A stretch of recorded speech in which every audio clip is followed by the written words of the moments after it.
네, 보신 것처럼 2008년 베이징 올림픽 금메달리스트 사재혁 선수가 회식 자리에서 후배를 폭행하면서 물의를 빚고 있습니다. 두 선수의 올림픽 출전이 불투명해지면서 우리 역도계에도 빨간불이 켜지고 있는데요. 네, 이 내용을 포함해서 한 주간의 사건 사고를 박지훈 변호사와 살펴보겠습니다. 어서 오십시오. 네, 안녕하십니까. 참 새해 벽두부터 또 좋지 않은 폭행 사고가 터졌습니다. 사재혁 선수 사과를 하기 위해서 병원에 갔는데 황호만 선수 가족들이 또 돌려보냈다고 합니다. 분명히 합의를 봐야 됩니다. 네. 이게 지금 아주 상해죄인데 6주 정도면 우리 4주 이상이 중하다 보거든요. 6주면 상당히 중하고 최근에 대검찰청 기준이 많이 바뀌어가지고 4주 이상의 합의를 못 보면 908 원칙으로 합니다. 그건 뭘 얘기하냐면 실형도 가능하다는 거거든요. 네. 뭐 초범이긴 하지만 막 그런 측면을 봤을 때 요번에 사과로 가지고 좀 웃었다 그럽니다. 웃으면서 뭐 아유, 괜찮 이런 식으로 얘기하니까 네. 가족들 입장에서 또 황 선수 입장에서는 그렇게 많이 다쳤는데 예. 그게 진정성을 못 본 걸로 생각이 됩니다. 결국은 합의를 못 보는 게 앞으로 뭐 지금 이 형사처벌도 문제지만 네. 징계 그리고 올림픽 선수 출전까지 문제가 될 걸로 보입니다. 네, 앞서서도 얘기를 하셨지만 지금 국민 여론이 상당히 좋지 않은 상태거든요. 이런 부분들이 앞으로 올림픽 출전이라든지 선수 생활을 하는데 영향을 어느 정도 줄 걸로 보시나요? 그렇습니다. 밖에 나가서 뭐 일반 폭행 사고가 일어나도 사실 문제가 되지만 네. 이거는 어떤 문제냐면 같은 선후배 사이거든요. 네네. 또 이 폭행의 이 상해의 어떤 동기가 뭐냐면 일전에 선출촌에서 사 선수가 황 선수를 때린 적이 있는데 한 방.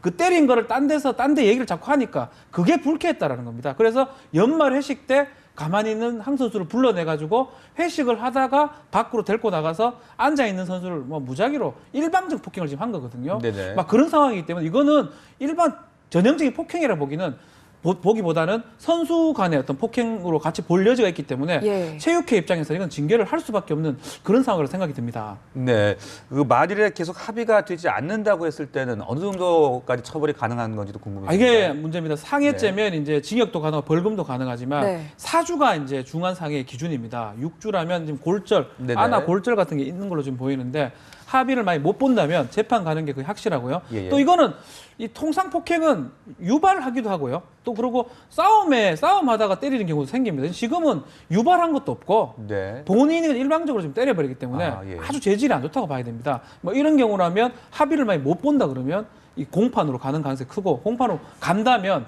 실형도 최악의 경우 실형도 가능하지 않겠나 생각이 듭니다. 네, 네. 변호사님. 제가 이 비슷한 사건을 이번에 처음 듣는 게 아니라 체육계에서 좀 종종 들려왔던 것 그렇습니다. 같거든요. 체육계 전반의 분위기를 바꾸지 않으면 이런 일이 또 일어나지 않을까 우려하는 분들이 많으시거든요. 일전 통계에 따르면 뭐 예. 2011년부터 한 15년 정도까지 한 800여 건이 이제 신고가 됐는 상담을 했는데 그 중에 처벌받은 사례는 10% 미만이라 그럽니다. 우리가 예. 소위 말하는 드러나지 않은 범죄, 암수 범죄가 폭행이라든지 성폭행이 상당히 많다. 이 체육회 내에서 또 선후배 관계이기 때문에 본인이 피해를 당하더라도 얘기가 사실 어렵습니다. 왜냐하면 이게 만약 내가 얘기를 하게 되면 이 선배가 나를 이 조직에서 아니면 이 체육계에서 왕따를 시킨 거다. 아니면 본인이 출세를 못할 가능성이 있기 때문에 그런 게 문제가 되기 때문에 본인이 좀 피해를 당하더라도 참고 넘어가는 경우도 많았고요. 이 황우만 선수 같은 경우도 본인이 피해를 당한 지 이전에 있었거든요. 네. 있었음에도 불구하고 얘기를 사실 못한 거잖아요. 그러다가 지금 다시 문제가 된 거기 때문에 가려진 어떤 이런 범죄들도 이 차에 좀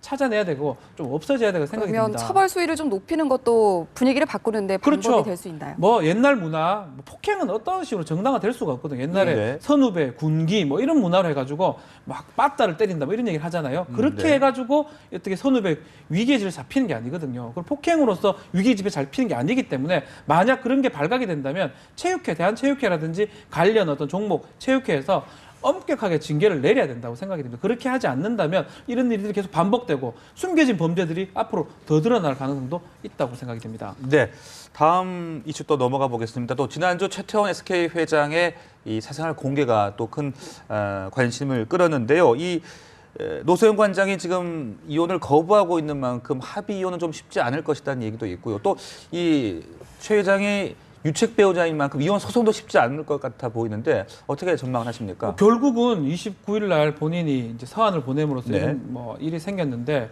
커밍아웃만 된 것으로 보입니다. 아, 네. 결국 이혼을 하고 싶어하지만 이혼을 하는 방법은 두 가지입니다.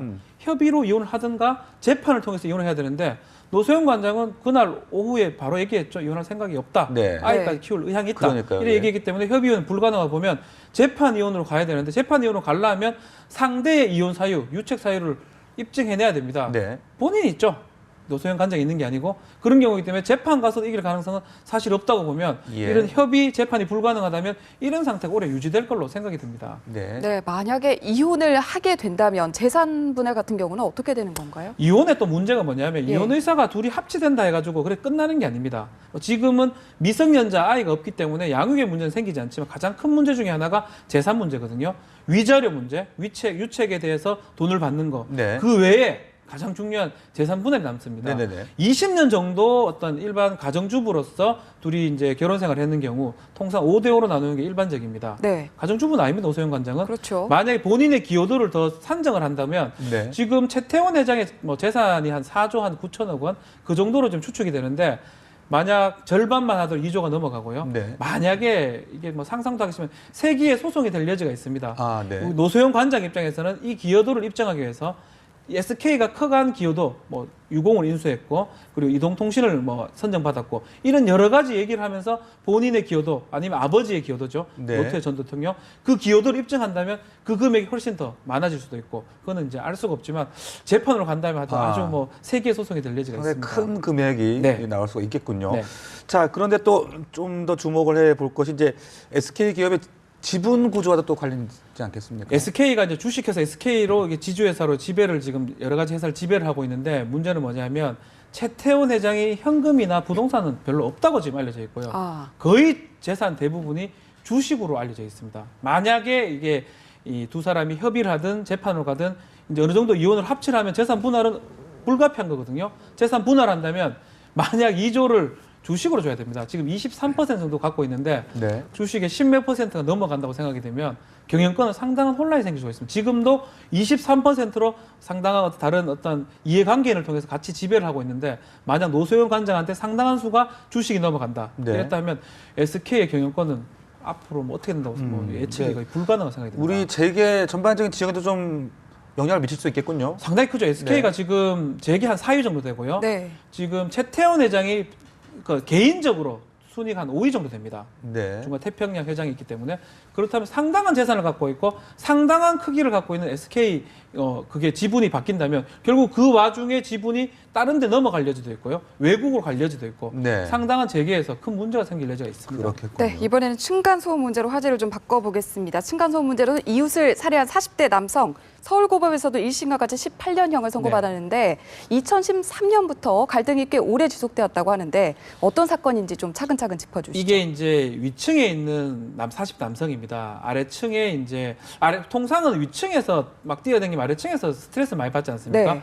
아래층에 이제 어머니하고 아들 두 사람이 있었는데 상당히 항의를 좀 많이 한 걸로 보입니다. 근데 네. 항의를 했는데 이 40대 남성 입장에서는 내가 별로 뛰지도 않았는데 왜 이렇게 민감하게 반응하느냐 이렇게 계속 갈등이 있다가 반상회를 기점으로 해가지고 이 만나는 도중에 흉기를 갖고 아들을 살해하고요. 어머니 같은 경우는 살해를 하려 했는데 살해를 안 하고 상해 살인 미수가 된 막 그런 사건입니다. 네.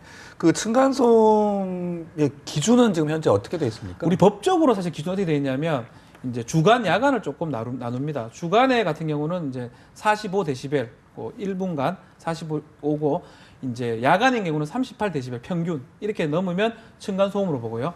최고 소음이 야간에는 57, 주간에 57, 야간에 52가 넘어가면 이제 보는데 실제로 네. 참 어려운 게 막 떠드니까 갑자기 와가 제기가 사실 쉽지가 그러니까요. 않습니다. 듣는 사람마다 다르잖아요. 내가 느끼는 거는 상당히 데시벨이 많이 느껴지거든요. 예. 그렇지만 또 위에서 이제 좀 뛰는 입장에서 뭐 아이를 가지고 네. 데리고 있다든지 아니면 사람마다 느낌이 다를 수 있을 것 그렇죠. 같아요. 그러다 보니까 이런 문제가 생겼을 때 측정하는 방법이 근데 대기하고 있어야 되는 게 불가능하거든요. 그런 측면에 봤을 때 이제 기준은 정해져 있지만 그 기준대로 사실 시행되는 게 어려운 측면들이 많이 있습니다. 네, 보통 법원이 이렇게 우발적인 사건인 경우에 그런 부분들을 정상 참작해주는데 이번에는 우발성을 인정하면서도 중형은 그대로 유지를 했잖아요. 그 여러 이유가 가지들을 봅니다. 예. 우리 살인죄 같은 게 가장 중요시 보는 게 동기 부분입니다. 이 동기가 우발적이라든지 아니면 뭐 참작할 만한 사유가 있다 그러면 이게 좀 많이 반영을 해주는데 이거는 어떻게 보면 보복 범죄 유형으로 본 겁니다. 1심에서도 2심에도 마찬가지로 우발적 측면이 있지만 그렇다고 해가 사람을 죽일 수가 있느냐. 그것도 어머니는 지금 뭐 죽기 일보 직전에 살아나가지고 지금 치료를 받고 있거든요. 이렇게 만드는 거는 아주 잘못됐다. 우발적이지만 이거는 보복범죄, 잔혹범죄랑 같다고 봐가지고 1심하고 똑같이 18년형을 유지한 것입니다. 네, 뭐 여러 전문가들이 이해와 배려만이 최선의 방법이다라는 조언을 내놓고 있는데 그런 부분들을 좀 새겨들어야 될 것 같습니다. 맞습니다. 네, 지금까지 박지훈 변호사와 한 주간의 사건 사고 짚어봤습니다. 잘 들었습니다. 감사합니다.